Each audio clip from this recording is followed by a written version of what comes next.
The man who answered my home phone had never set foot in my house. "Who is this?" he asked, voice low, nervous, confused. I froze. "This is my house," I said. But he hung up before I could finish. I stared at my office phone like it had just punched me. "Hi, Jackson Reed, 38, logistics manager, married 6 years. And at 3 p.m. on a normal Tuesday, I heard a stranger's voice pick up my landline. Not my wife. Not my kid. A man. I called back 8 times. No answer. No voicemail. Nothing. I grabbed my keys without thinking. Didn't tell my team. Didn't clock out. I just walked out of the building and drove like I was chasing a ghost. 15 minutes later, I pulled into my driveway. Sun still high. Trash can still out. Nothing looked wrong, but I knew something was. Our front door was locked. Alarm armed. Normal. Too normal. I stepped inside. And that's when I heard it, footsteps upstairs. Heavy. Not hers. I crept up the stairs, heart hammering like a war drum. Bedroom door, half open. Inside. A window was propped open. Curtains fluttering. And the closet, her side, stood wide open. But the house? Empty. I called her cell. Straight to voicemail. I whispered her name. No answer. Then I looked down and saw something on the floor. A single sock. A man's sock. Gray. One. Not mine. That's when I knew this wasn't just a phone call. It was the start of something that had been happening for a long time. The sock was balled up near the dresser. Gray. Faded. Size too large to be mine. I stood completely still, listening. No voices. No movement. Just the sound of my own pulse in my ears. Hi again, Jackson Reed. And in that moment, I wasn't angry. I wasn't panicking. I was watching. The house was spotless like always. But suddenly, I noticed everything she didn't clean. One extra toothbrush in the bathroom. 2 coffee mugs in the sink. A charger I didn't recognize plugged in beside the bed. iPhone, but she used Android. I opened the closet. Her side was organized, color-coded, except one shelf was empty. Top right. I hadn't noticed it missing before. Now I couldn't unsee it. I walked back downstairs, phone still in my hand, and checked the caller ID history. 3:02 p.m. call answered. 3:03 p.m. disconnected. I knew the alarm code. I knew the door hadn't been forced. Whoever that man was, she let him in. But the way he answered, nervous, caught off guard, told me one thing. He wasn't supposed to be there when I called. I opened the guest room closet. Inside, a folded blanket, 2 pillows, a duffel bag. And under the bed? A second pair of men's shoes. Worn down. Familiar. My heart dropped. Because I recognized the brand. Not from her. From someone I knew. Someone who had never been to my house.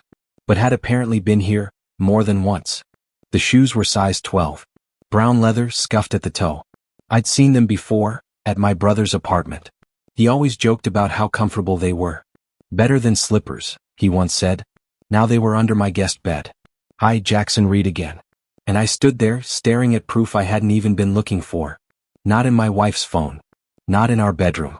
But here, hidden in plain sight. I pulled the duffel bag out next. Inside. 2 shirts, a toothbrush, deodorant, and a pack of gum. Winter mint. Same kind he kept in his car. I didn't explode. I didn't cry. I zipped it shut and walked it out to the driveway like I was taking out the trash. I tossed it in the trunk of my car. Then I drove.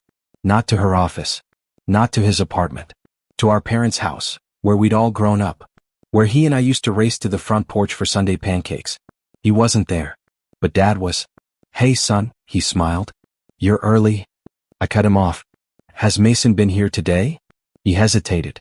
A little too long. Why? Because I think he's been at my house. With my wife. His face fell. Jackson, don't jump to conclusions. I'm not jumping, I said. I found his shoes under the guest bed.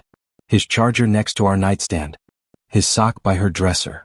Silence. Then, you should talk to your wife before. No, I said. I want to talk to him. Before I involve anyone else. Because I already knew where Mason would be that night. And I planned to show up early. With the key my wife didn't know I'd kept. He still used the same place downtown. A loft above a wine bar where he told everyone he lived part-time for work. That night his car was out front. Lights on. Curtains drawn. I didn't knock. I used the key he gave me 2 years ago when he got locked out during a snowstorm. The same key he probably assumed I'd forgotten. I stepped inside quietly. The air smelled like her perfume. And the first thing I saw? Her scarf on the back of his kitchen chair. I again, Jackson Reed. And in that moment I didn't feel rage. I felt clarity. That sharp edge between pain and decision, when you realize you're not losing someone, you've already lost them. I heard them before I saw them. Laughter. Two voices. One deep. One I used to wake up to. I moved down the hallway like a soldier, calm, tactical. The bedroom door was open a crack. I didn't step inside. I didn't need to. She was sitting on his bed, her legs curled under her, laughing at something he'd just said. He was shirtless, standing near the window. Like it was routine. Like it was theirs. And I saw it, the look on her face. Not fear. Not guilt. Comfort. She belonged here. Not with me. I stepped back without making a sound. Walked out the door. Locked it behind me. In the car, I texted one word to my lawyer. Proceed. The plan had already been set in motion. What they didn't know. I'd been documenting everything. And the next morning, they'd both receive copies. Signed. Dated. With a photo on top. The envelope hit her desk at 8:02 a.m. Inside, a stack of neatly printed photos, timestamps, angles, proof. Him at our door. Her in his apartment. A picture of her hand on his chest, wearing the ring I gave her. On top, a letter. This is not a confrontation. This is closure. Divorce proceedings begin today. I've already moved out. You do not need to explain. I already understand. I again, Jackson Reed. A man who built a life on order, structure, and quiet loyalty. And in return got secrets, gaslighting, and betrayal hiding in soft tones. Mason got his copy too. Delivered to his office, in front of his team. Inside his envelope? The same letter with one extra line. Tell our parents whatever version helps you sleep. But the truth has already spoken. He called 12 times. She called 23. I answered none of them. I didn't want apologies. I wanted silence. Space. Distance from the version of me who tolerated half-truths. By noon, I had moved into a temporary apartment across town. Everything I needed fit into 2 duffels. She tried showing up once. I buzzed her out without a word. Mason sent a voicemail. Bro, I didn't plan for this to happen. It just happened. I deleted it without listening to the end. Because betrayal doesn't just happen. It's chosen one lie at a time. That night, I opened a new bank account, finalized the asset freeze, and slept in a bed that didn't carry the scent of dishonesty. And the next day, I met with someone who knew exactly what to do with the evidence. Because Mason's company had a morals clause in their contract. Mason's company prided itself on being family first. It was part of their brand, their selling point, their investors. But their code of conduct? Unforgiving. I again, Jackson Reed. And when I walked into their corporate office that morning with a sealed folder and a quiet voice, I wasn't seeking revenge. I was submitting evidence as a concerned citizen and as a betrayed brother. The receptionist hesitated. Do you have an appointment? No, I said. But after today you'll want to review what's in this file before you publish your next marketing campaign. I left it on the counter. Inside, timeline of infidelity. Proof of workplace disruptions. Misuse of shared funds. And one recorded voicemail, his sent the night he tried to calm it down. I didn't plan for this to happen. Their HR department called me the next day. Mr. Reed, we appreciate your discretion. This is serious. I know, I said. So did he. By the end of the week, Mason was placed on unpaid leave pending review. His face was removed from the company's PR pages. His contract, frozen. Stock options withheld. He didn't call again. But she did. This time she left a voicemail I actually listened to. You destroyed him. I sat alone in my apartment, lights off, phone glowing in my hand. No, they destroyed themselves. I just stopped covering for it. But I wasn't finished. There was still one place I had to go. One person who still thought none of this was their problem. Our mother. Because she had defended them both for weeks, insisting I was overreacting. Tomorrow I'd show her exactly what overreacting doesn't look like. She opened the door with that same half-smile she always used when trying to defuse tension. Jackson, she said softly. You look tired.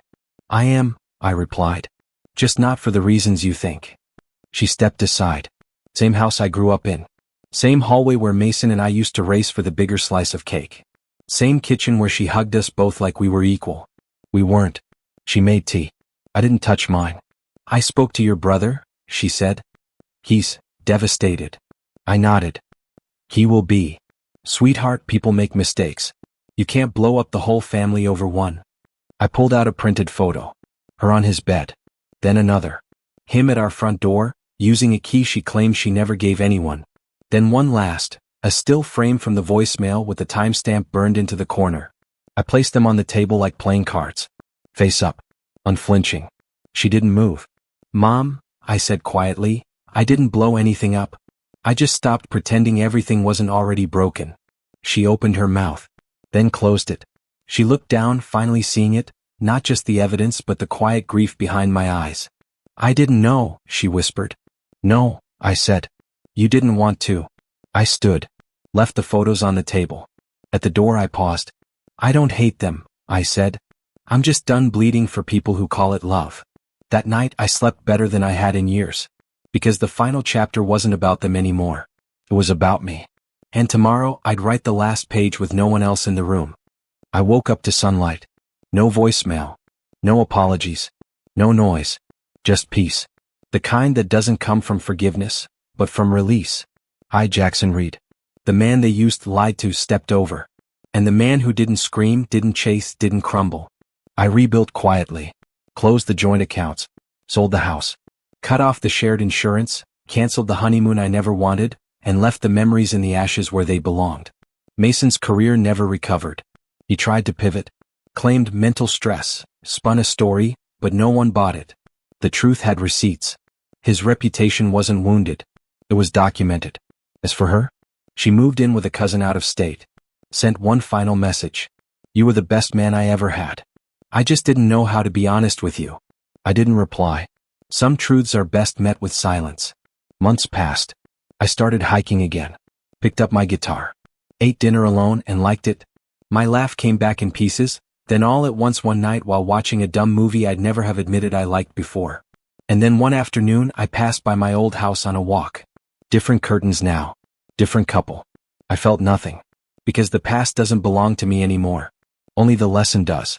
Never confuse comfort with connection. They loved the version of me who didn't look too closely. But the man I became?